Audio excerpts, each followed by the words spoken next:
Hello, everyone, and welcome back to Mitchell Makes Vids. Today we are covering Momentus Inc., ticker MNTS, a commercial space company providing in space transportation and infrastructure services with its Vigoride orbital transfer vehicles.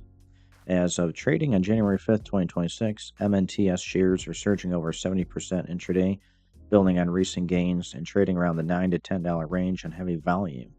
The explosive move comes after Momentus, announced development of an additive manufactured fuel tank in partnership with Velo 3D, a lighter, cost-efficient component set for flight testing on the upcoming Vigoride-7 mission aboard SpaceX's Transporter-16.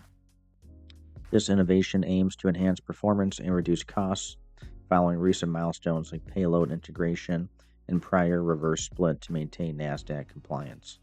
For MNTS investors, expect continued volatility tied to mission successes and space sector funding.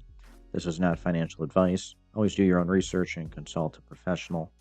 If this update excited you, like the video, subscribe to Mitchell Makes Vids for more stock breakdowns, and comment your next ticker below. Thanks for watching. See you soon. Guys, check the links in the video description below. Make some cash. Become a member of my YouTube channel today. And we'll see you in the next one.